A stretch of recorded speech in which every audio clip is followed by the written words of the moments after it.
Hi there, I'm Linda and this is Huttons Valley Permaculture. Today I'm up in my swale food forest because my two pear trees really need some help.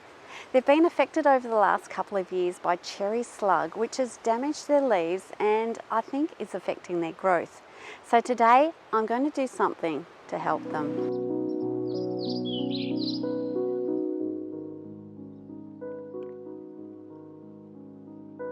Now the cherry slug larvae hasn't only affected my pear trees, it's affected my two plum trees, and of course it's also affected the cherry tree as well. This is one of my plum trees. You can see the damage caused by the cherry slug, and on my pear tree the damage was so severe that it had barely any leaves on it at the end of summer. So if I don't do something about it for the pear trees, they will probably die. So far these plum trees are growing okay, but I'll be keeping an eye on them and may have to treat them properly as well. And this is the leaves of my actual cherry tree. So the question really is, what can we do to help stop the damage caused by this larva? Now I have tried a few different things. I have tried throwing wood ash over the leaves, which dries out the larva. I've also tried having ducks, and that's an ongoing containment method. The ducks moving in through the trees will eat the larvae as they're growing into the adult fly during winter. So that's one of my methods, and the ducks do move through this lower swale where my plum and cherry trees are. You could use ducks or chickens for that method of containment, but up where my pear trees are, I don't have any of those birds. The ducks don't move up that far, and at the moment I'm not moving the chickens there. So I've got to try something different. There are many benefits to having animals in a permaculture system, and one of those benefits is the manure that you can gather. Manure can be a great fertiliser for around trees, or I usually throw it into my compost as well, and it really gets that going well. But in this situation, I'm going to collect the manure, put it around my pear trees, and it's not only going to fertilise those trees, add to the organic matter around the trees and improve the soil, but I'm hoping in this case to form a barrier around the tree and help prevent the sawfly from emerging. In a perfect permaculture system, I'd have all my animals moving through my food forest, but they don't know not to eat the trees, so I have to collect all this myself. But like everything around here, it's a really good workout. When you've got cows, it doesn't really take long to collect all their manure. You'll find alpacas are very thoughtful and have a single drop zone for all their manure. You do have to scrape it in a bit more than a cow. And sheep poo is fairly small and randomly placed, so I don't worry about collecting that too much. And sometimes you can even get some bonus worms coming along for the ride. There you go.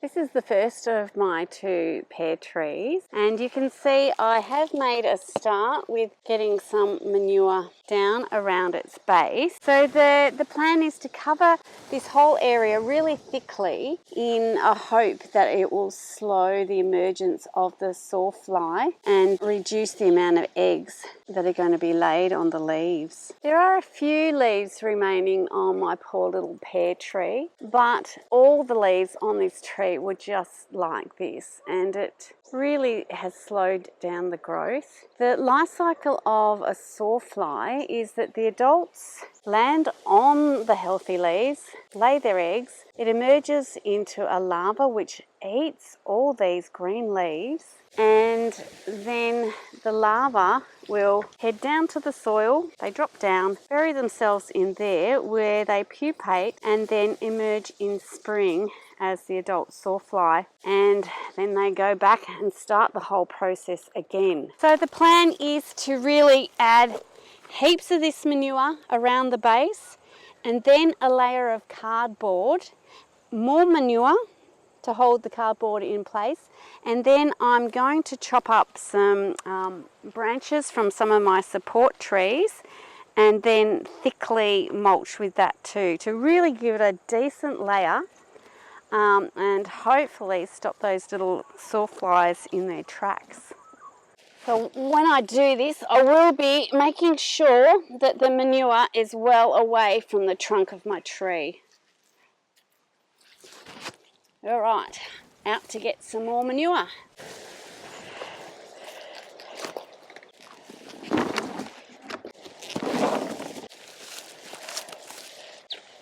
There's just one more thing that I'm going to do with my trees today is give them a quick prune. I want to contain their size and make it easier in spring for getting any of the larvae that do come along. This method will hopefully reduce the sawflies that emerge, but you know, they might be emerging somewhere else. So I've still got to have a plan for dealing with the larvae.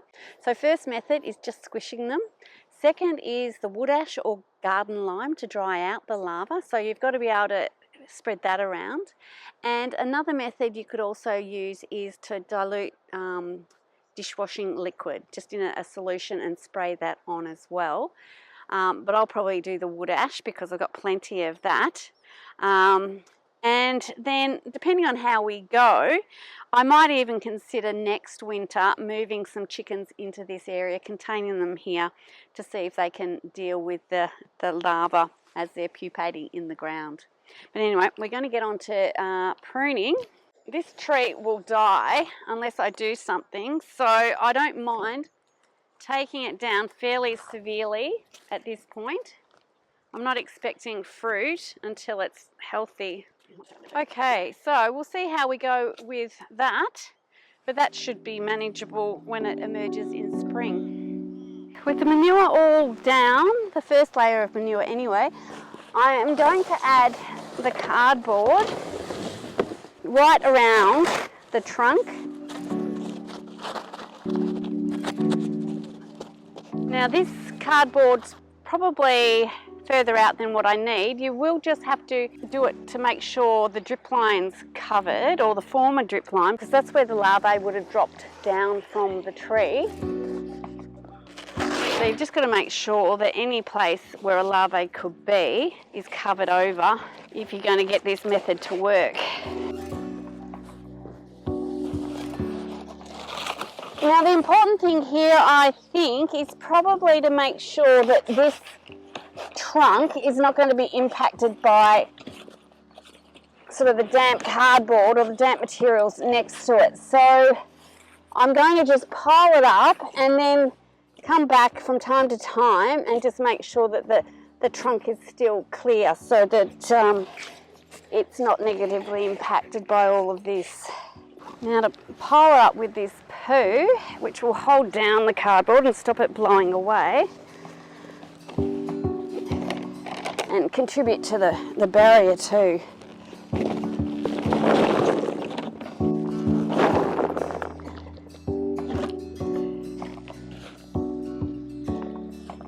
Now I have read people put down lots of wet newspaper or wet cardboard. As soon as it rains, this cardboard will get wet, and it's going to get wet from this manure on it anyway. So I think it will be fine.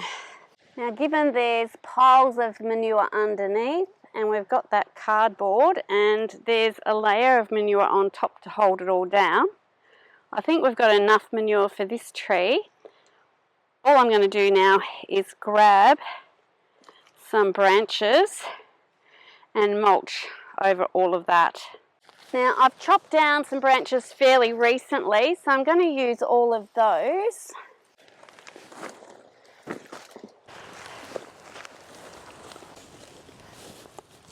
This tree here is an acacia tree, and it's one of the trees I've planted in my food forest to provide mulch for my productive trees.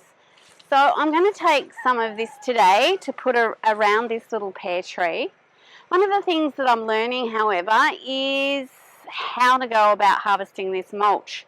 I have learnt that you don't take the whole tree before winter because winter can kill them.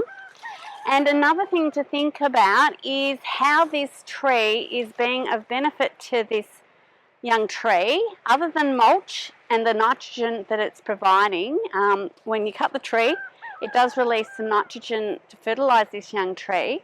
but it can also provide shelter from frost and from winds. So in this situation, I've got south down there, and the winds come through quite fiercely from the east as well. The west, I've got a windbreak up there, so it should miss those. So when taking it, you can take the lower branches, but then that will get rid of the windbreak and sheltering effect. So what I'm going to try and do is take from the top, because for this little tree, that's not providing anything in the way of shelter at this point. So that's what I'm going to do. I'm going to attempt to take from the top and use it for mulching my pear tree. What I'll do, I'll just cut the branches in place and I won't have to move them then.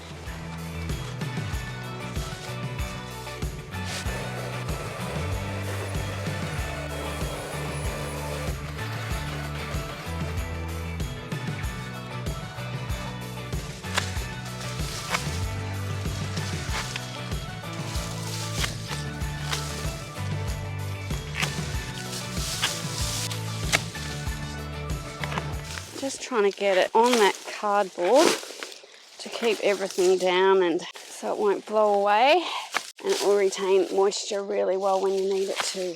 I'll just have to come back and make sure that none of this is blowing away from time to time. It may need to be chopped a little bit more, but I'm going to let it all just settle and see how we go. I will also just be checking on the trunk of that tree to make sure that it's not getting too damp around its base. Well, that's one of my little pear trees all looked after. Hopefully this treatment will help keep that sawfly in the ground.